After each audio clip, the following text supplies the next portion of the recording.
Bueno, buenas noches con todos. Por aquí los compañeros presentes: Alicia, Almagro, Anthony, Erwin, Gina, Jennifer, Luis, Manuel, Osvaldo, Pedro, Rafael, Reimer, Ronald, Eduardo. Buenas noches con todos. Gracias por el tiempo y por la disposición en participar en este tipo de actividades. Bien, por favor, me confirman si se escucha bien y si se está viendo la presentación. Por aquí bien, Carlos. Sí, ¿se ve la presentación? ¿Todo bien? Sí, todo bien. Todo bien, sí. Vale, muy bien. Entonces, vamos a arrancar. Bueno, la actividad de hoy es un poco conversar sobre esta idea, o bueno, más que todo lo que hay detrás de un modelamiento de ecuaciones estructurales, y justamente lo que nosotros evaluamos allí son unos modelos teóricos y bueno, explicativos, porque de alguna manera esta técnica busca explicar la relación entre esos constructos o dentro de esas variables latentes que también se les suele llamar, ¿no? Entonces, eso es un poco lo que vamos a hacer el día de hoy. Mi nombre es Raúl, me pueden decir así sin más. Y bueno, un poco la dinámica va a ser, vamos a mirar algunos elementos de manera muy tangencial, pero quizá siempre orientado a lo que debemos nosotros tener en cuenta al momento de planificar este tipo de modelos. Algunos elementos que debemos tener en consideración cuando nos queremos aventurar a aplicar esta técnica. Y un aspecto importante a considerar es que la técnica es solamente una herramienta, no es un fin en sí mismo. Otra cosa importante que hay que tener en cuenta es que no importa el software que tú lo hagas. De repente alguien puede decir, bueno, pero tú lo estás haciendo, esa imagen que tienes allí en el fondo, por ejemplo, es Eimos. Pero bueno, yo he visto que con R esto se hace mejor. Sí, ciertamente R tiene unas ventajas, es un poco más flexible, te permite hacer ciertas cosas, sí. Pero, por ejemplo, nosotros desde el punto de vista pedagógico, didáctico, consideramos que si tú te vas a iniciar en este tipo de modelos, vas a dar tus primeros pasos, vas a adquirir esa confianza. Una buena manera es hacerlo gráficamente y Eimos te permite hacer eso. R no te lo va a permitir hacer tan pedagógico, tan didáctico, porque aquí tú te vas a enfrentar a dos cosas. Aprender por un lado, a nivel así sea de usuario, manejar R, entender esa sintaxis, por ahí vas a dedicar una buena parte del tiempo. Y por otra, vas a dedicar tiempo en tratar de entender tu modelo. Entonces, digamos, si nos estamos iniciando, puede ser que digamos, no, mira, esto es muy difícil. Entonces, Eimos es un poco más didáctico. Pareciera como si estuvieras trabajando en PowerPoint, solo que le estás añadiendo una supercalculadora. Eso es todo. Entonces, siempre vas a ir viendo las cosas.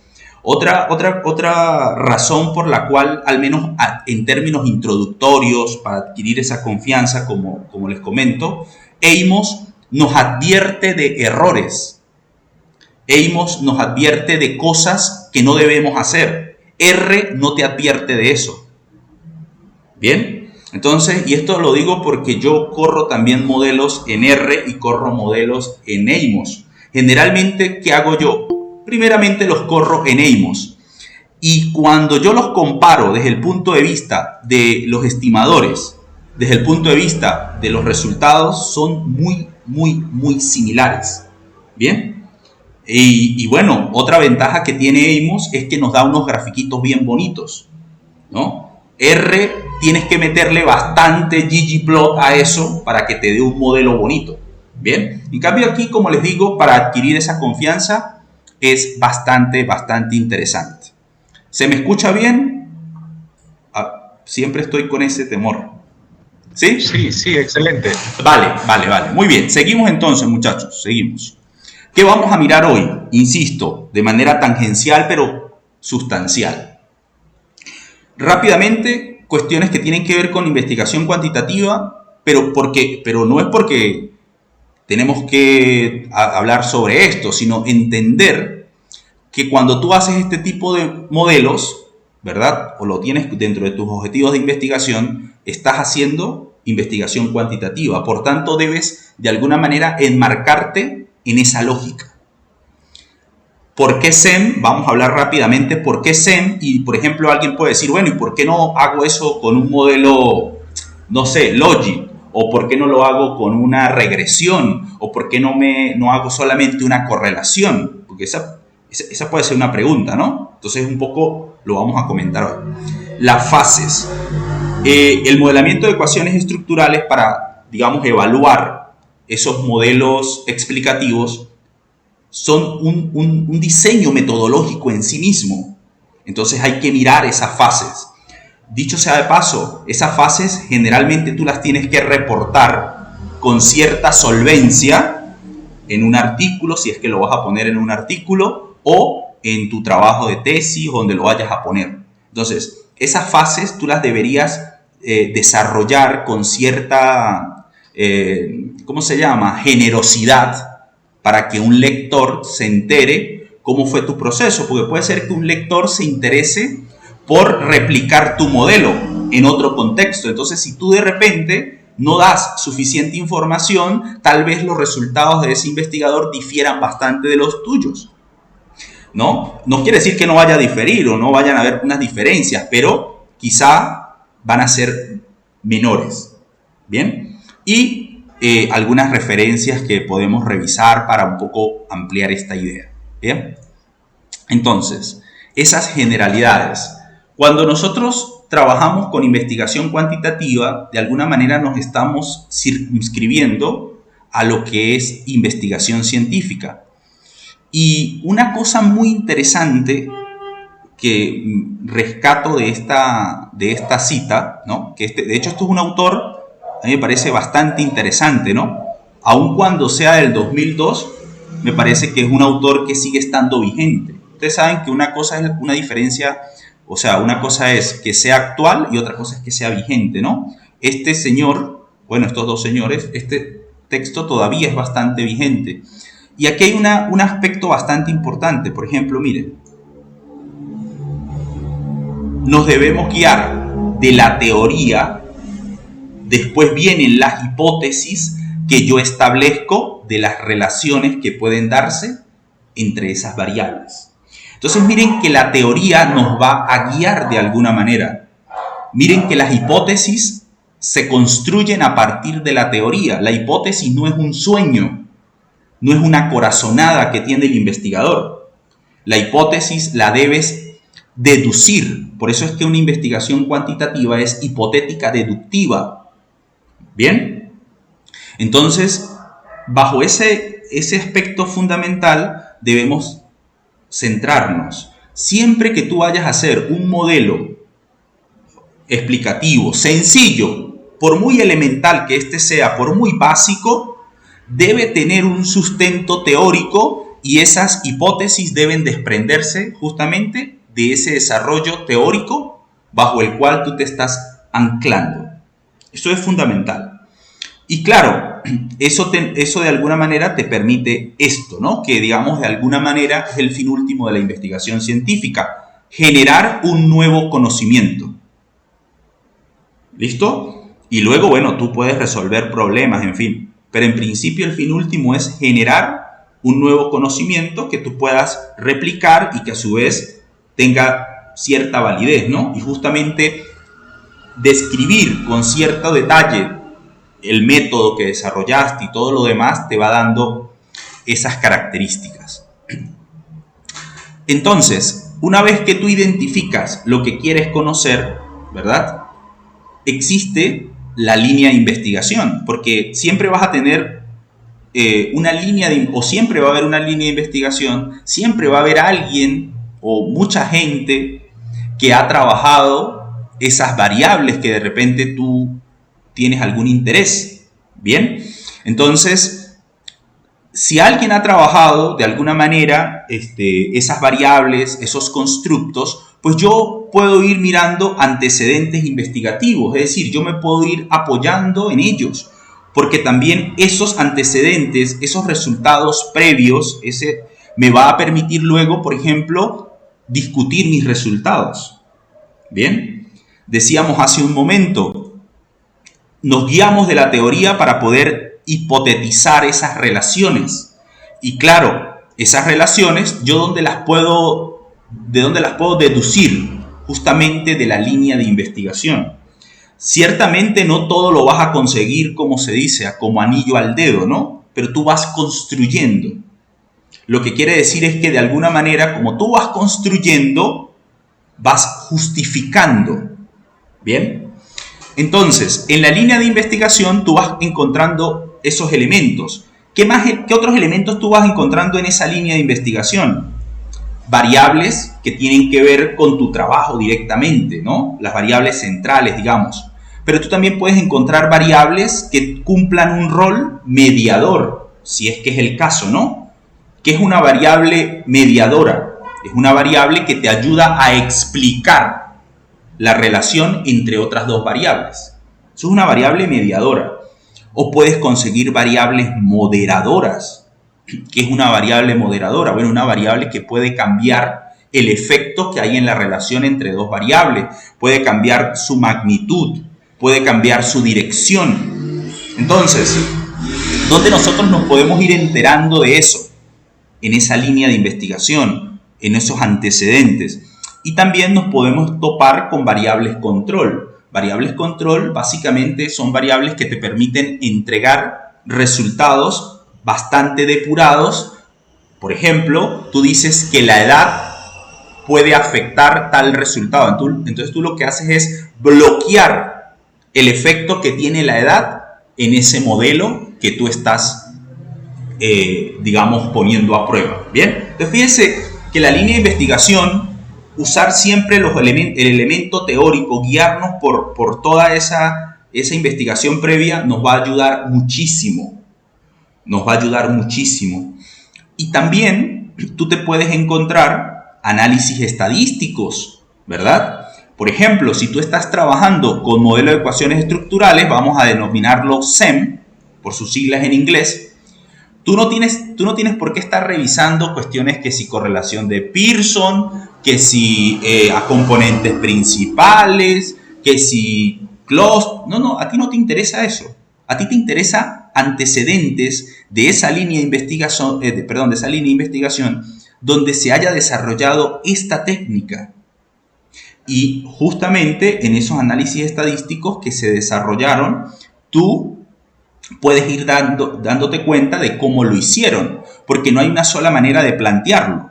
Entonces, a medida que tú vas leyendo, vas revisando, te vas haciendo una idea, te vas forjando un criterio para luego decidir. Bien, y también algo fundamental aquí, muchachos, aquí en SEM, algo fundamental, los instrumentos. ¿Por qué?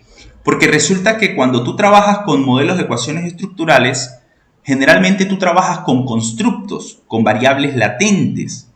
Y generalmente esas variables tú no las puedes medir, generalmente no, tú no las puedes medir directamente. Por ejemplo, la ansiedad, la apatía, en fin, eso no hay un instrumento que le pongas en la cabeza de la persona a ver cuánta motivación tiene, ¿no? O cuánto autoconcepto, eso no existe.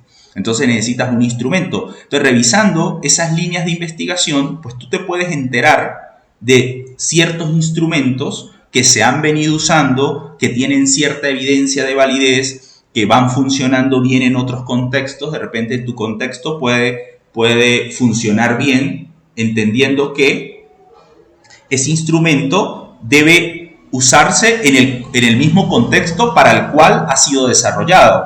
Si tú estás usando un modelo de ecuaciones estructurales y conseguiste un antecedente que tiene instrumentos vinculados a la ansiedad, suponte.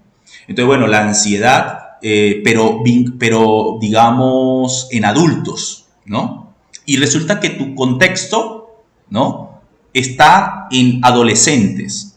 Es muy probable que haya una diferencia, ¿no? Es muy probable que la ansiedad, como la entienda, o como la entiende los adultos, es distinta ¿no? Yo no soy psicólogo, pero creo que los adolescentes la entienden de manera distinta. Sus prioridades, en fin, son distintas. Por tanto, de repente tu instrumento que usaste, que se usó allá para adultos, por muy bonito que esté, por mire, este instrumento es chévere, por muy lo que tú quieras, debes garantizar que va a tener el mismo sentido, ¿verdad? Desde el punto de vista del constructo en el grupo de adolescentes.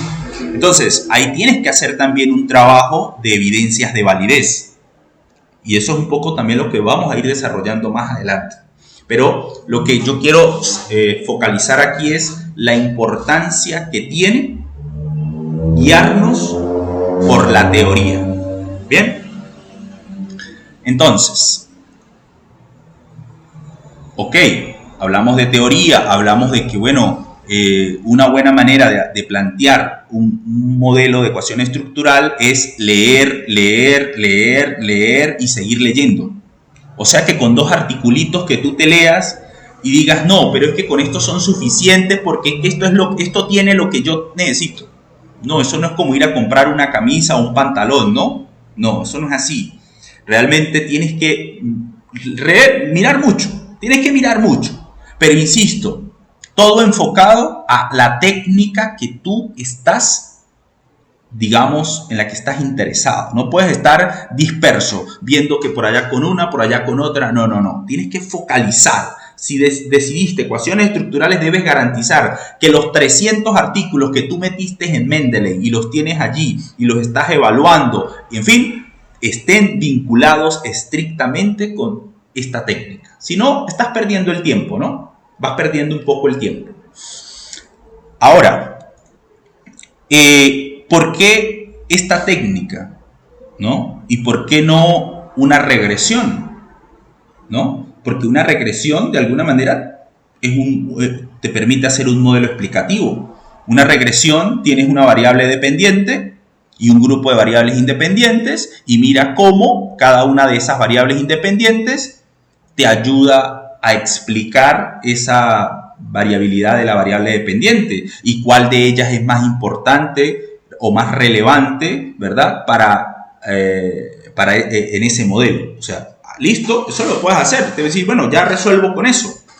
Pues no del todo, porque no todos los análisis y no todos los objetivos son los mismos.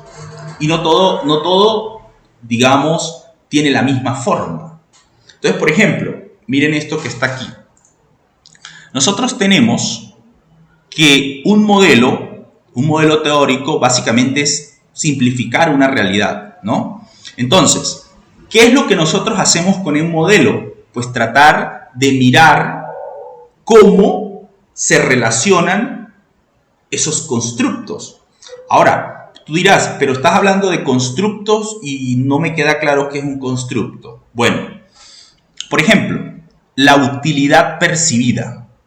Esto es un modelo, ¿no? Esto es un modelo, ya lo vamos a comentar. La utilidad percibida es un constructo.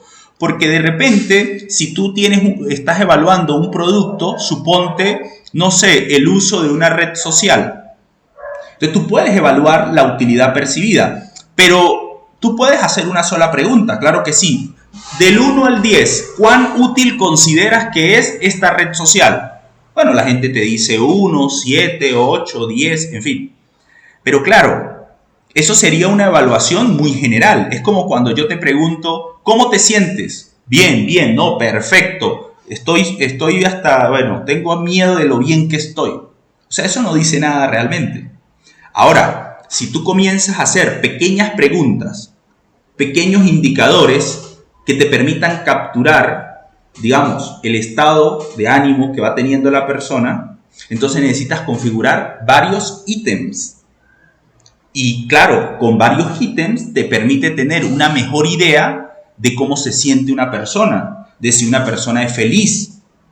A solamente decirle, ¿usted es feliz? ¿Sí o no? ¿Bien? Entonces, un constructo es una variable hipotetizada que no puedes medir directamente, pero haces uso de una serie de indicadores que le podemos llamar ítem que permite medirla. Entonces, en el modelamiento de ecuaciones estructurales se usa una especie de elipse, un óvalo o un círculo. Digamos, cuando tú ves en los modelamientos de ecuaciones estructurales ese círculo, un óvalo, una elipse, entiendes que eso es una variable no observable, que es una variable latente. ¿Bien? Entonces, observen en este modelo, porque esto es un modelo hipotetizado, esto es un modelo teórico. En este modelo tiene facilidad de uso, seguridad percibida, confianza, intención de uso, actitud de uso. Entonces tenemos ¿cuántos constructos? 1, 2, 3, 4, 5, 6 constructos. Observen que aquí estamos colocando unas flechas direccionales. Por ejemplo, de facilidad de uso sale una flecha hacia utilidad percibida. ¿Bien? ¿Qué quiere decir eso? Que facilidad de uso impacta, tiene un efecto sobre la utilidad percibida. Y eso se convierte en una hipótesis de investigación. Entonces, a veces nos dicen, mira, ¿y dónde están las hipótesis en el modelo de ecuaciones estructurales? En estas relaciones. En estas relaciones. Ajá, Raúl, ¿y tú por qué no lanzaste esta relación para acá? ¿Por qué no pusiste esta flecha para acá? Bueno, porque es probable que teóricamente no consiga o no tenga un sustento para establecer esa hipótesis. Entonces no la coloco. ¿Bien? Ahora, tú dirás, ¿y si yo quiero ponerla ahí en términos como para explorar? Bueno, tú lo puedes hacer, pero no es la finalidad de estos modelos, porque se supone que estos modelos tienen un carácter más confirmatorio, es decir, hay un soporte teórico previo. ¿Bien? Para eso existe una técnica, por ejemplo, como lo es el PLS, que también es una técnica de modelamiento de ecuación estructural y es un poco más, digamos, exploratoria. Entonces quizás tú pudieras lanzar esa flechita para allá. ¿Por qué? Bueno, porque allá la teoría es un poquito más flexible, es un poquito más eso, ¿no? Exploratoria, su fin no es confirmatorio. Entonces hay ciertas flexibilidades. En cambio aquí, lo ideal es que tú partas de un andamiaje teórico, entonces por eso es que esa relación pues no aparece ahí. Lo mismo, ¿no? Por ejemplo, tú puedes decir, bueno, ¿y por qué no lanzaste de seguridad hacia utilidad percibida? Perdón, hacia actitud. ¿Por qué no lanzaste esta flecha para allá? Bueno, pues porque tal vez no hay un soporte teórico o yo no lo encontré. Puede ser que alguien te diga, mira, pero es que si lo hay, revisa tal artículo, entonces tú le agradeces, ¿no? Mira, gracias. Bueno, porque ya tienes un soporte que luego te permite contrastar ese resultado. En la discusión te permite contrastar ese resultado. ¿Bien? Entonces, observen, aquí hay un modelo teórico. ¿Con cuántas hipótesis? Con 9 hipótesis. ¿Y yo qué hago entonces? Necesito medir cada uno de estos constructos. Necesito medirlos. Y para medirlos necesito de instrumentos. ¿Verdad? Generalmente estos instrumentos pueden estar en escalas tipo Likert, ¿vale? Y para hacer los análisis respectivos, pues necesito procesar esos datos. Entonces, aquí tenemos el modelito. Ojo, este quizá es un poquito complejo, ¿no? Se ve como con muchas flechas para varios lados, pero el tuyo puede ser nada más esto, mira. El tuyo puede ser que este es un constructo y este es otro constructo, el constructo A, el constructo B. Esto es un modelo de ecuaciones estructurales. Insisto, el constructo A, ¿qué puede ser? No sé, inventando, ¿no? ¿Qué puede ser? No sé, la actitud del estudiante. Y esta, ¿qué puede ser? La satisfacción hacia el estudio. Porque la satisfacción hacia el estudio tú no lo ves solamente con el rendimiento académico, ¿no? No, sacó 20, sacó 30, sacó 100, no. Hay varias variables, hay varias cosas que tú necesitas mirar, que necesitas explorar, que te permitan, que te indiquen de alguna manera la satisfacción. Con una sola pregunta ya sabemos que no es del todo pertinente. No vamos a capturar suficiente variabilidad para medir ese constructo. ¿Bien? Entonces fíjese que tú puedes tener un modelo muy sencillo, pero un modelo un poquito más elaborado. ¿Bien? ¿Y de qué va a depender? Bueno, digamos, de qué tan familiarizado, de qué tanta teoría haya disponible. Porque, a ver, tú de repente puedes pensar y decir, bueno, a ver, tenemos la actitud, tenemos la satisfacción y por aquí tenemos otra variable que se llama el rendimiento. Bueno, y lanzas una flecha de aquí para acá y de repente la actitud puede impactar directamente y mira, aquí tienes otro modelito. Aquí tienes otro modelito. ¿Cuántas hipótesis hay? 3 hipótesis, 1, 2 y 3. Ah, pero yo quiero meter una variable mediadora. Aquí está la variable mediadora, tienes 4 hipótesis. ¿Listo? Pero fíjense que esto que parece ser fácil no es fácil. Yo siempre le digo a las personas, ecuaciones estructurales no es un dibujo libre. Porque aquí este dibujo rojo yo pareciera que fuera un dibujo libre, ¿no? Pinta ahí cualquier cosa. Pero esto no es así. Esto no es así.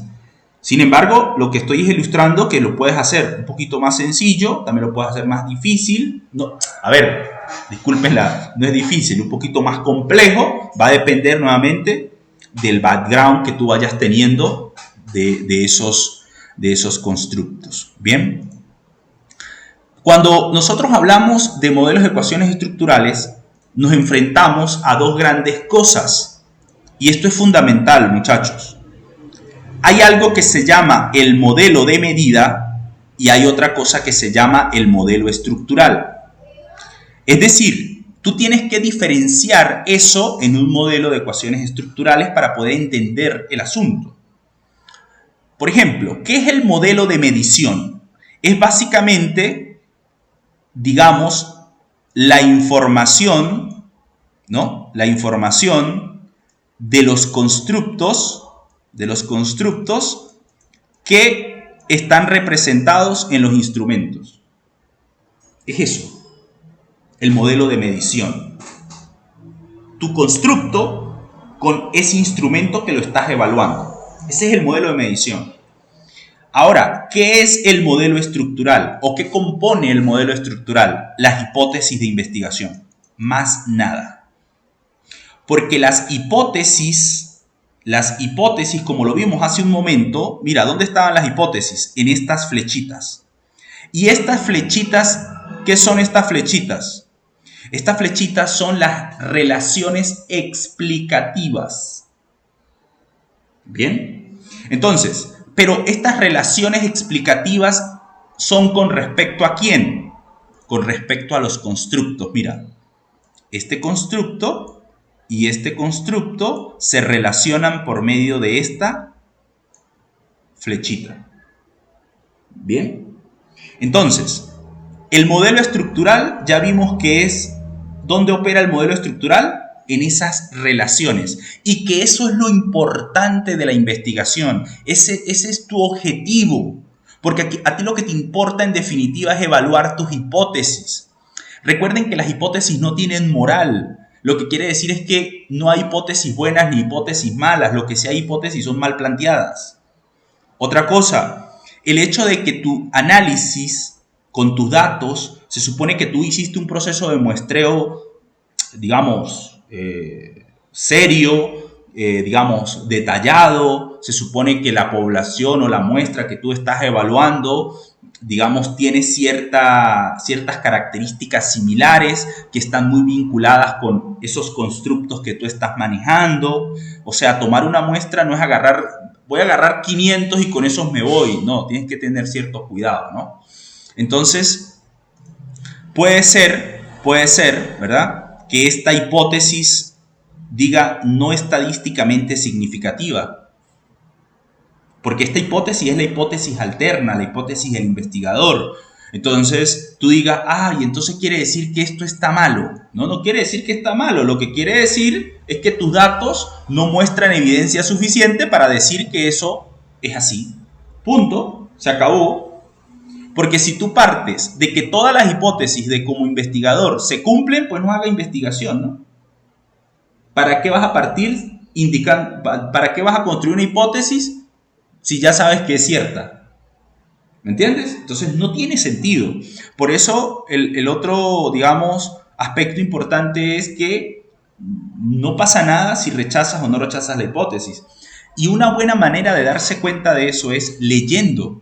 Miren que yo les decía hace un momento de los artículos, que leyeran puros artículos de ecuación, que han usado ecuaciones estructurales. Y ustedes se van a encontrar que hay artículos, muchos, que te dicen la relación no fue estadísticamente significativa. Y de igual manera es publicado en un artículo Q1. Entonces, nuevamente, no le tengamos miedo. Eso es un mito, ¿no? De que porque la hipótesis que yo planteé entonces tal, eso está mal. No. Si tú hiciste un diseño muestral y todo lo demás serio, en fin, pues bueno, eso es lo que hay. Y ya tú, dentro de las limitaciones, dentro de las recomendaciones, dentro de las investigaciones futuras vinculadas a esa línea de la cual tú estás trabajando, bueno, tú puedes colocarlo allí. Bueno, se aconseja tomar una muestra, no sé qué, o con esta otra característica. Entonces, insisto, no tengamos miedo en que la hipótesis no se cumpla. ¿Bien? Entonces, veamos un poquito mejor el modelo. Miren el modelo que nosotros teníamos aquí hace ratico, ¿no? ¿Qué estaban? Solamente los constructos.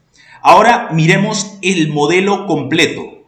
Miren el modelo completo donde está. Este es el modelo teórico que nosotros tenemos. ¿Listo? Entonces, por ejemplo, observen esto. Observen esto. ¿Esto qué es? ¿Esto qué es?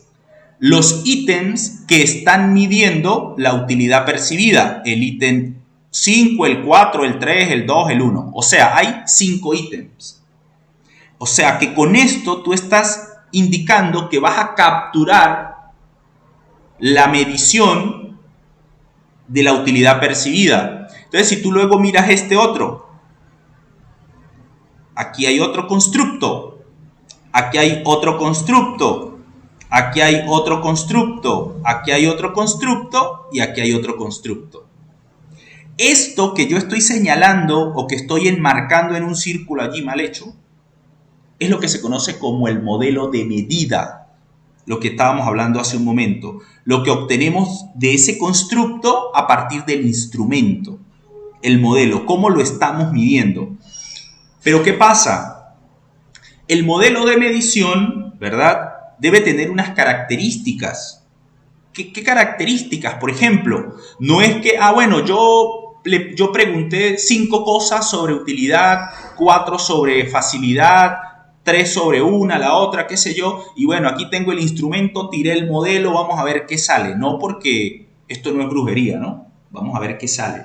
No. Tú tienes que mostrar de alguna manera evidencia empírica, ¿verdad?, con datos, con estadística que te permita decir que realmente, por ejemplo, la utilidad percibida es un constructo distinto a la actitud. Tú puedes decir, no, Raúl, claro que es distinta porque tienen nombres distintos. Sí, tienen nombres distintos, pero puede ser que el contenido de los ítems sean muy similares. Entonces caes en un proceso o en un problema de multicolinealidad, en un problema de redundancia de información, en una pérdida de tiempo. Entonces, para evitar eso, una buena estrategia de hacerlo es, por ejemplo, miren lo que hay aquí. Esto es lo que se conoce como un análisis factorial confirmatorio. Y observen qué hay en ese análisis factorial confirmatorio. Hay el constructo 1, el constructo 2, el constructo 3, el constructo 4, el 5 y el 6. Entonces, con este tipo de modelo de análisis factorial confirmatorio, tú puedes obtener evidencia de validez convergente, validez discriminante. Pero Raúl, ¿para qué sirve eso? Sirve para la validez convergente, para indicar que estos ítems todos están aportando a medir este constructo. Que todos estos están aportando a medir este, que todos estos a estos, que todos estos a estos, a estos y a estos. Para eso sirve la evidencia de validez convergente. Pero la discriminante también, ¿para qué sirve? Sirve para indicar, no porque tú crees, no porque el nombre es distinto, no. La validez discriminante sirve para mirar que este constructo es distinto a este, a este, a este, a este y a este. Que el constructo utilidad es distinto a este, a este, a este y a este. Que el otro constructo es distinto a todos los demás. Que el otro distinto a todos los demás. ¿Por qué tú tienes que garantizar eso? Porque te vas a meter en un problema diciendo que si utilidad y actitud es lo mismo, ¿para qué lo pones en dos variables distintas si son una misma cosa? Si son unidimensionales. Entonces fíjense que no es solamente porque yo lo redacté así, necesitas una evidencia empírica y el análisis factorial confirmatorio te lo da. Entonces, una buena manera de garantizar un modelo de medición coherente, digamos, con evidencia de validez, que tus constructos están siendo bien medidos con los ítems y que esos constructos son distintos, se llama el análisis factorial confirmatorio. Eso te ayuda. ¿Bien? Ahora, teníamos otra cosa, ¿no? El modelo estructural. Claro, pero ya el modelo estructural, ¿qué es? ¿Qué es el modelo estructural? Ya va, que no sé, pero me salí de aquí porque, a ver, rápidamente. A ver, ¿qué es el modelo estructural, muchachos? A ver, ¿qué es el modelo estructural? Es esto. ¿Se ven? Es esto. Es esto. Es esto. Es esto. Es esto. ¿Bien? ¿Listo? Entonces, una primera parte necesaria, más no suficiente, es evaluar el modelo de medida. Eso es necesario. Eso es necesario. Eso es necesario. ¿Bien? Ahora, fíjense algo. Ya hemos hablado de un montón de cosas, ¿no? Pero, ¿qué son las ecuaciones estructurales entonces? ¿Qué son las ecuaciones estructurales? Es esto que está aquí, ¿no? Una herramienta que permite estudiar relaciones explicativas entre varias variables. Mire, combina el análisis factorial y la regresión múltiple. Tú dirás, ¿dónde está esa combinación? ¿Dónde está el análisis factorial confirmatorio? Perdón, análisis factorial. Bueno, ustedes saben que el análisis factorial, tú tienes el confirmatorio y el exploratorio, ¿no? En este caso, aquí está el análisis factorial. ¿Y dónde está la regresión? Porque me está diciendo también que tiene algo que ver con regresión múltiple. ¿Dónde está la regresión múltiple? En estas relaciones. Entonces, en el modelo de medida, ¿qué opera? ¿Qué opera en el modelo de medida? El análisis factorial. ¿Qué opera en la regresión múltiple? Las hipótesis, las relaciones que has establecido, esas flechitas, porque ahí vas a tener unos coeficientes. Entonces, esa lógica la traslada y sencillamente, digamos, la empalmas, la unes en esta técnica, en esta metodología. Miren otra cosa importante aquí, importante. Se parte a priori de un modelo conceptual. ¿Listo? Entonces, donde de alguna manera hay teoría. Entonces, tú levantas unos datos y lo que buscas es confirmar esas hipótesis a partir de tus datos. Ver que también esos datos se ajustan a ese modelo. ¿Cuál? El que tú planteaste. En este caso, es este que está aquí, ¿no? Este modelo más o menos complejito allí. Se ve como muchas flechas, pero realmente no es complejo.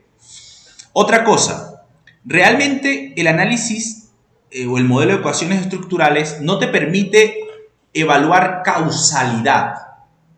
¿No? No te permite evaluar causalidad, porque realmente la causalidad tendrías que hacer un diseño experimental. Y generalmente aquí nosotros trabajamos con datos no experimentales. No quiere decir que no puedas desarrollar esto allá, sí, pero es un poco más complicado. De hecho, tú también puedes hacer aquí estudios longitudinales.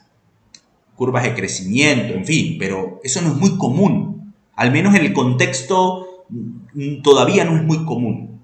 Por ejemplo, hace 8 o 10 años usted no escuchaba por ahí muy común ecuaciones estructurales, análisis factorial confirmatorio, exploratorio, no se escuchaba mucho.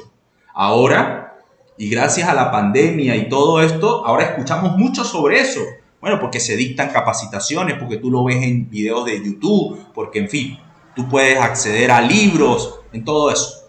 Pero quizá aquí a cada uno de un par de años, pues la parte de el diseño experimental trabajado con ecuaciones estructurales puede ir agarrando más frecuencia y se haga una moda, digamos, ¿no? O más accesible, pero en principio nosotros trabajamos con datos no experimentales. Ahora, ¿por qué de alguna manera a veces tú escuchas decir que son modelos que te permiten evaluar causalidad? Porque, a ver, es una justificación, ¿no? Quizá una justificación, pero realmente no pruebas causalidad, pero digamos, es como una justificación para usar el calificativo causalidad, ¿no? Entonces, porque como tú estás partiendo de teoría, entonces ya casi que eso se da por sentado, casi que, mira, eso es así, ¿no? Esto causa aquello.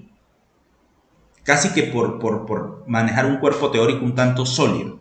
Pero, insisto, para hacer realmente un análisis de causalidad debes desarrollar un diseño experimental. Eso solo para que lo tengamos más o menos ahí claro. Vamos a ver un ejemplo rápidamente, por ejemplo, en EIMOS, ¿no? Fíjense. Nosotros, aquí están las fases, ¿no? Fases para un SEM. Al lado izquierdo, ¿qué tenemos? Tenemos el dibujito, ¿no? Tenemos el dibujito de nuestro modelo. Bien, ya sabemos qué es lo que está sucediendo ahí, ya sabemos que tenemos estas hipótesis. Mira, aquí están formuladas las hipótesis. Estas son las hipótesis de investigación, ¿no? Ahora, para tú hacer un modelo de ecuaciones estructurales necesitas especificar. ¿Qué es especificar? Esto que tienes aquí, el modelo. Esto se relaciona con esto, esto con esto, este con este está siendo medido así. Eso significa especificar, plantear el modelo, dibujar el modelo. Entonces, por ejemplo, en EIMOS, tú lo dibujas. Obviamente no nos va a dar chance de dibujar esto en EIMOS, ya lo tenemos dibujado, ¿no? Pero para que vean solamente. Aquí tenemos el modelo ya dibujado. Eso es especificar el modelo. ¿Qué es identificar el modelo? Pues a partir de las variables, de los parámetros que tú vas a estimar, garantizar que hay suficiente información para ello. Entonces, claro, eso es algo más directo, ¿no? Entonces, por ejemplo, en EIMOS, tú te vas aquí y te vas a... ¿Dónde estás? Diagrama, análisis, y te vas aquí a grados de libertad. Entonces, por ejemplo, encuentras que tú tienes aquí 200 grados de libertad. ¿Qué significa? Que bueno, que tu modelo puede tener una solución. Puede que converja a una solución. Eso es lo que quiere decir, ¿verdad? ¿Por qué? Porque los grados de libertad, una de las condiciones para esta especificación es que sean mayores a 0. Es decir, que el modelo esté sobreidentificado. Eso en otro contexto lo desarrollamos más esa idea, pero eso es lo que quiere decir. Entonces, básicamente lo estamos cumpliendo. ¿Qué significa estimar? Estimar significa calcular estos valores, calcular todos estos valores, bajo los cuales después nosotros vamos a hacer las hipótesis. Todos estos valores necesitamos estimarlos. Obviamente, estos valores necesitamos estimarlos también, ¿no? Todos estos valores, todo esto necesitamos estimarlo. Entonces, para ello necesitamos un método de estimación. En el EIMOS, cuando tú entras a la opción de propiedades, por defecto trabajas máxima verosimilitud. Claro, aquí hay todo una ¿cómo se llama?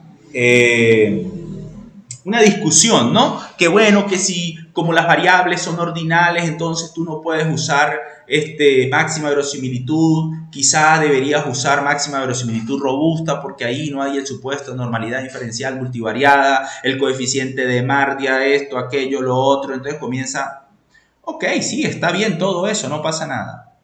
Pero cuando tú revisas los resultados descriptivos del modelo y lo comparas con el modelo de la máxima verosimilitud robusta, que eso sí lo puedes conseguir en R, con la paquetería Laban, ¿no? Que la paquetería Laban lo que hace es emular el software en Plus, uno de los software más caros, ¿no?, que hay para hacer todo este tipo de cosas. Sí, allá te permite a usar ese estimador, ¿no? Te permite usar el de máxima verosimilitud robusta. Bueno, donde el supuesto de normalidad, ok, no hay tanto problema porque esto y aquello y lo otro. Ok, no pasa nada, sí, está bien. Pero cuando tú comparas, yo lo he hecho. Y les decía hace un momento, les conté el secreto. Yo primero lo hago en Eimos y después lo trabajo en R. Después lo escribo en R. Y yo he comparado esos resultados. Son muy similares. Bien, entonces a veces son cuestiones de, no sé, cuestiones que la gente se hace unas ideas allí. Pero máxima verosimilitud funciona bien para calcular eso. ¿Listo? Luego viene la evaluación. ¿Qué es la evaluación? Pues evaluar el modelo, evaluar que los datos tienen un buen ajuste al modelo, pero la evaluación tiene al menos uno le puede dar dos foques. Dos foques, ¿qué es eso? Eso no existe, ¿no? Dos focos, dos enfoques. Una primera mirada es al modelo global y otra mirada es al modelo, digamos, focalizado. ¿Qué significa el modelo global? Donde tú te centras en todo esto. A ti no te importa los constructos individuales, a ti te importa es todo. Ese es el modelo global. Y el modelo focalizado es donde tú te centras aquí. Te centras aquí. Te centras aquí. Te centras en estas hipótesis. Te centras aquí. Te centras aquí. Te centras aquí. Y miren que este orden es importante. Primero tú tienes que evaluar que tu modelo global funciona bien. Porque esto puede estar muy bonito, esto pueden ser valores muy altos, significativos estadísticamente, lo que tú quieras. Pero si el modelo global no tiene un buen ajuste, no hay nada que leer. No hay nada que leer. Tan sencillo como eso. ¿Bien? Dicho sea de paso, cuando uno reporta, primero reporta el modelo, los resultados del modelo global y después sí focaliza. ¿Bien? Entonces, ¿cómo hago yo, por ejemplo, eso en Eimos? Yo me voy aquí yo ya tengo todo calculado, ¿sí? Todo parametrizado y le digo, hágame el cálculo. Él te hace el cálculo, aquí tienes las salidas, ¿no? Y aquí tienes los índices de ajuste. Claro, aquí hay un montón de índices que te permiten evaluar la calidad de tu modelo. ¿Qué significa? Ver si los datos se ajustan a ese modelo teórico que tú estás planteando, a esas relaciones que tú hipotetizaste. Entonces, por ejemplo, hay varios índices. Uno de los índices más generales son estos, ¿no? Que de alguna manera deben ser mayor a 0.90. Entonces, fíjate que se van cumpliendo. Entonces, yo por aquí puedo respirar tranquilo. Ok, vamos bien. Otro índice que se suele mirar es este índice que está aquí, el RMSA, donde este valor debe ser menor a 0.08. Bueno, ahí está, ¿no? En el umbral. Bueno, hay autores también que te dicen, mira, ¿sabes qué? A partir de 0.010 vas bien. Entonces, ahí estamos. Ahí estamos. Recuerden que los puntos de corte son una referencia, ¿no? No es un mandato. Es una referencia. Vuelvo, insisto. hay autores que te marcan 0,8, hay otros que te marcan 0,6. ¿Listo? Pero también hay autores que te sugieren 0,10. Y una buena manera, aquí vuelvo a enfatizar, de ir dándose cuenta de la flexibilidad de estas cosas, no es que tú vas a hacer lo que quieres, ¿no? Pero, o sea, quiero decir, mira, estoy ahí en el margen, marginalmente estoy cumpliendo con el criterio, marginalmente, bueno, no vas a ponerte triste por eso, ahí está el resultado. Y tú vas a ver artículos que se publican en ese margen. Entonces, no pasa nada, ¿no? Ok, entonces, bueno, yo pudiera decir que en líneas generales el modelo tiene un buen ajuste. Claro, hay otras cositas que hay que mirar, pero bueno. Pero en general, esos tres nos dan un buen indicador de que nuestro modelo está bien, que nuestro modelo se va ajustando a esos datos. ¿Listo? Ahora hago la valoración focalizada. ¿Qué significa la valoración focalizada? Pues ir mirando cada una de estas cositas, ¿no? Mira, aquí están los valores. Ir mirando cada una de estas cositas. Pero a ti en esencia, ¿qué es lo que te importa realmente? A ti te importa es esto, esto, esto, esto, esto. Claro, usted dirá, pero Raúl, ¿esto por qué está dando 1,6? Mayor a 1, eso es imposible. Lo que pasa es que, claro, si ustedes observan aquí, yo estoy con los valores no estandarizados. Yo debería marcar estandarizados. Entonces, cuando yo marco estandarizados, mira cómo todo se corrige. ¿Bien? Entonces, bueno, ¿qué es lo que nos va interesando? Nos va interesando esto, esto, esto que está aquí, esto, esto, esto, esto, así. Porque ahí están las hipótesis. ¿Y dónde reviso yo entonces eso? Aquí en las mismas salidas, tú te vas a estimación, ¿listo? Y aquí aparece todo, mira. Aquí aparece todo. ¿Listo? Todo esto, ¿qué es? Las relaciones hipotéticas que tú tenías. Esas son las hipótesis, mira. De facilidad, hay una hipótesis que dice, facilidad impacta a seguridad. Vamos a ver si es cierto. Vamos a ver si es cierto. Facilidad impacta a seguridad. Facilidad impacta a seguridad. ¿Sí está? Aquí está. ¿Lo ven? Ahí está la hipótesis. Facilidad impacta, influye sobre seguridad. ¿Puedo rechazar esa hipótesis? ¿La puedo mantener? ¿Cómo hago? Bueno, tú te vienes para acá y observas esto. Aquí te está dando esto y te está dando el p-valor. ¿Listo? Por tanto, ¿qué estás diciendo ahí? Que esa relación es estadísticamente significativa. Por tanto, la relación entre facilidad y seguridad es distinta de 0. Por tanto, estadísticamente hay una relación entre esas dos variables. Por tanto, mantienes tu hipótesis de investigación. O sea que esa hipótesis se mantiene, se acepta. Por ejemplo, miren esta hipótesis. Confianza, actitud. Debemos tener aquí una hipótesis que diga confianza, actitud. Mírenla, la 8, ¿está bien?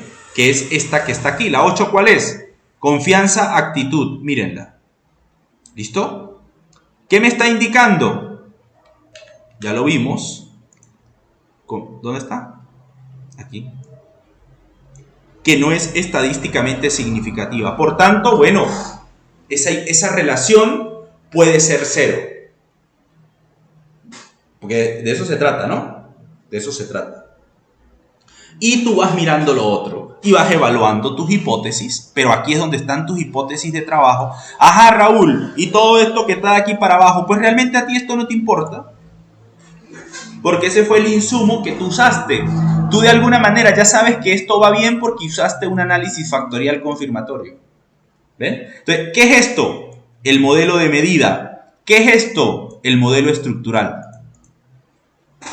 ¿Bien? Entonces, así tú lo vas evaluando. Así tú lo vas evaluando. Entonces, fíjense que hacer este tipo de modelamientos, o sea, desde el punto de vista estadístico del software, no es tan complicado. Lo complicado es plantear el modelo. Lo complicado puede ser plantear las relaciones. Eso sí puede ser lo complicado. ¿Listo? Tú puedes decir, bueno, Raúl, ¿y qué pasa si de repente yo quiero trabajar con una variable moderadora, una variable mediadora? Claro, eso es un poquito más exigente, porque claro, la variable mediadora, tú deberías decir, por ejemplo, vamos a mirar, bueno, vamos a centrarnos, muchachos, en solo este pedacito. Vamos a centrarnos solo en este pedacito, ¿vale? Solo en ese pedacito. Entonces, miren, por ejemplo, utilidad percibida tiene un impacto directo sobre intención. Tiene un efecto directo. Pero utilidad percibida también viaja por la actitud para llegar ¿a dónde? A intención. Entonces, la intención de uso es una variable mediadora de la relación entre utilidad e intención. Pero eso tú lo tienes que evaluar estadísticamente. Eso también lo tienes que evaluar. Entonces, ahí tú puedes plantear una hipótesis que sería esta hipótesis. Por ejemplo, tú dices, la actitud media el efecto o la relación entre la utilidad y la intención. Y tienes que evaluar esa hipótesis. Bien, entonces ahí es donde entra una mediación. Ahora, tú dirás, pero Raúl, ¿por qué no planteaste dentro de las hipótesis una relación mediadora? Bueno, porque para yo decir que la actitud media el efecto entre utilidad y la intención, yo debería tener algún sustento que me permita deducir eso. No es que todos los modelos tienen que tener variables mediadoras, no, eso depende. Cuando tú comiences a leer artículos te vas a dar cuenta que no en todos hacen eso, porque no es el objetivo. Porque de repente no hay un suficiente background para hacerlo. ¿Listo? Entonces, eso es muy importante. Tampoco es que tú te pongas a volverte creativo, insisto, esto no es un dibujo libre, y comenzar a tirar hipótesis para todos lados, ¿no? Porque esto no es lanzar flechas para todos lados. Esto no es como que tú te vayas de pesca, ¿no? A ver qué pescas. Pues no, esto no es así. Hay componente teórico muy importante, ya lo hemos dicho. Ahora, tú también puedes plantear una variable, digamos, moderadora. ¿Qué es una variable moderadora? Una variable moderadora no la puedes dibujar aquí directamente en Eimos. Pero fíjense lo siguiente, por ejemplo, tenemos que hacer un proceso adicional, ¿no? Mira, suponte que tú tienes aquí una variable, ¿no? Y la dibujas de esta manera. En Eimos tú esto no lo puedes dibujar. Entonces tú dices que esta variable es moderadora. Primero, observen que esta variable moderadora no pertenece al modelo. En cambio, la mediadora, supongamos esta que es mediadora, sí pertenece a tu modelo. Por tanto, la variable mediadora es una variable que te ayuda a explicar la relación entre las variables. En cambio, la moderadora, mire que no pertenece a tu modelo. Es una variable totalmente exógena. ¿Verdad? ¿Y qué papel va a cumplir esta señora aquí? Bueno, que puede cambiar el efecto que hay entre seguridad y confianza. Lo puede hacer más grande, lo puede hacer más pequeño, o tú puedes decir el género. Puedes meter aquí la variable género y decir que el género puede moderar esta relación. Es decir, que la puede hacer más grande, que la puede hacer más pequeña, que en el caso de las mujeres es negativa, que en el caso de los hombres es positiva. Pero nuevamente, esta variable tienes que, digamos, deducirla desde la teoría. Debes tener algunos indicios. Debes tener algo por allí en la teoría que te permita deducir eso. No es que la vas a poner porque se ve bonita, porque se ve interesante, porque el modelo se ve complejo. Pues no, sino debe tener una coherencia. ¿Listo? Entonces, eso lo podemos plantear. Y claro, para dibujar y para evaluar su efecto hay que hacer más cosas. Y no nos da tiempo el webinar, ¿no? No nos da tiempo. Pero fíjense un poco la idea que hay detrás de esto y cómo tú tienes que pensar este tipo de modelos, ¿no? Bueno, ya hicimos allí algo en Eimos muy rápido, pero era solo para que vieran lo fácil que resulta una vez tú tienes el modelo, ¿no? Claro, ya cuando te metes con variables moderadoras, mediadoras, pues bueno, va cambiando un poquito, pero no es mayor cosa. No es mayor cosa. Algunas referencias, bueno, aquí hay algunas referencias que ustedes pueden, digamos, consultar, ¿no? Que pueden servir para ir leyendo, para ir revisando. ¿Bien? Ahora, todo esto que hemos comentado aquí tiene una finalidad, ¿no? ¿Qué finalidad tiene? Bueno, extenderles la invitación a un curso que vamos a desarrollar la próxima semana, 19, 21, 26, 28, de 7 a 9 hora Perú, ¿no? Hora Perú, hora Ecuador. Con los siguientes temas, ¿no? Path análisis con variables observables, con variables latentes, lo que hemos venido viendo, más otras cosas, ¿no? Más otras cosas, claro. Los índices de bondad de ajuste, las estimaciones, ir evaluando esa calidad del modelo, ir evaluando la calidad de las estimaciones, ir evaluando las hipótesis, todo eso. Y una introducción a la mediación y a la moderación. ¿Cómo puedo evaluar yo una variable mediadora? ¿Cómo evalúo esa hipótesis? Porque no es tan directa como la que vimos hace un momento. No es directa. Tienes que hacer bootstrapping, tienes que mirar allí unas cositas. ¿Bien? Moderación, igual. Moderación, tienes que configurar el modelo con unas características pues, para poder hacer eso. Entonces, en este curso vamos un poco a abordar esos elementos. Vamos a trabajar con SPSS y con Eimos. ¿Bien? Si tú, digamos, quieres trabajar con R, ¿verdad? Yo te preguntaría, bueno, ¿tú manejas bien esto? ¿Tienes conciencia clara de, digamos, de lo que significa la mediación, de los elementos que se van viendo, de la configuración?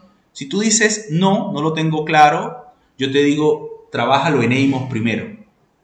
Desde el punto de vista pedagógico, para no sufrir tanto problema o no perder tanto tiempo en el sentido de que vamos a durar mucho más viendo cuál es el código, viendo cuál es esto, lo otro. Entonces, Eimos, insisto, es una buena herramienta. Es una buena herramienta. Nosotros ofrecíamos este curso con Eimos, Amos y Eimos, pero nos dimos cuenta que tardábamos mucho. Porque, es decir, lo veíamos en 4 sesiones y colapsábamos. Entonces, las recomendaciones que nos fueron dando algunos de nuestros estudiantes fue esa. Raúl, mira, o sea, está bien, pero yo creo que déjalo solo de repente con Eimos y luego, pues, haces uno con R.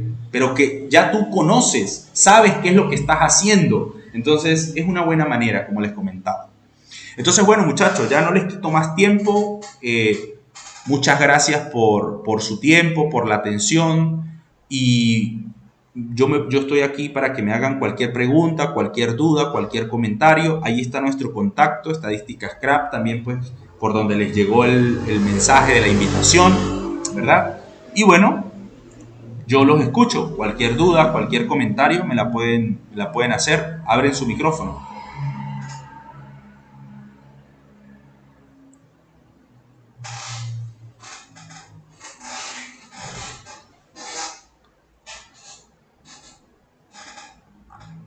Aló. No hay dudas, no hay preguntas, quedó todo claro.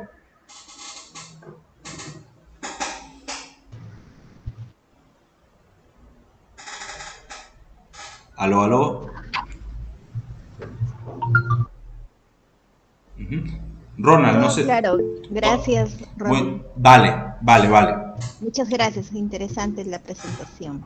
Vale, muy bien. Entonces, es eso, ¿no? Nuevamente ya para culminar, si no hay dudas, pues vamos culminando nuestra actividad y nuevamente invitarlos a esta actividad. Y bueno, a otros webinars que también estamos ofreciendo. ¿Puedo hacer una pregunta? Sí, claro, claro. Cuando mostraste tú las líneas de las hipótesis en el modelo estructural, obviamente el p-value nos decía si se confirmaba o no la hipótesis. Ajá. Pero el número que aparece encima de esa relación del modelo estructural, ¿cómo podíamos interpretar ese número? Ajá, mira. ¿Te refieres, por ejemplo, a este de actitud confianza? ¿O te refieres ya al modelo que salió aquí en el dibujo? En el modelo que salió el dibujo, digamos, la línea que va de utilidad percibida, por así decirlo, a actitud de uso, que es la superior, que tiene un punto 45. Ese punto 45, ¿cómo lo podíamos llegar a interpretar? Yo ya, de acuerdo a lo que usted mencionó, el p-value, obviamente de punto 0.5, si se confirma o no, pero ese número punto 45, ¿a qué se está refiriendo? O si quisiéramos darle algún sentido a ese punto 45, ¿cómo sería? Vale. Mira, este valor está estandarizado, ¿no? Mira, observen que aquí yo lo tengo no estandarizado y aquí yo lo tengo estandarizado. Entonces, este punto 45 tú lo puedes entender, lo puedes interpretar como una correlación, o sea, como cuando tú interpretas, mientras más próximo a 1, pues hay mucha más relación entre esos dos. ¿Listo?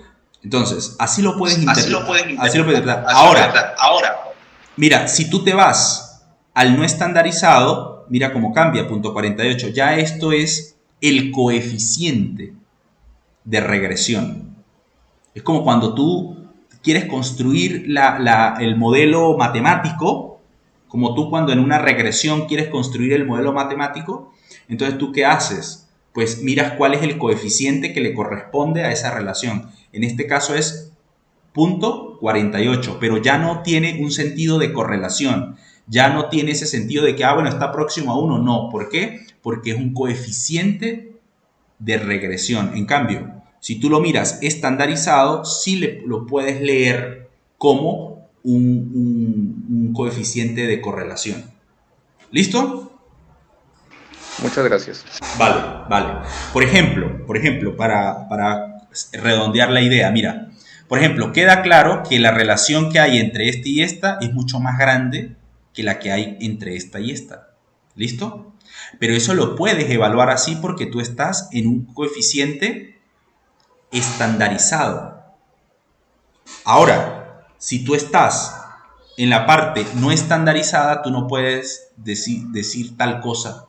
Directamente no lo puedes decir porque esto no digamos, los no estandarizados dependen de la métrica de las variables.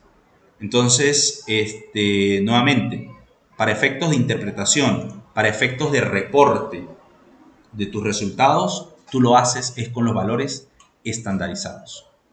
Bien, entonces eso ahí para que quede claro. Ok, Raúl. Sí, te escucho. Buenas noches con todos. Ronald, Excelente explicación, sí, muy pedagógica. Yo quisiera más que nada saber si es que el Eimos es un software libre o comercial. Sí, Eimos es un software comercial, pero por ejemplo, mira, nuestros cursos, este es el curso ahorita que culminó hace poco, ¿no? De ecuaciones estructurales. Nosotros dentro de, digamos, cada curso nosotros habilitamos en Drive distintos documentos donde compartimos los software,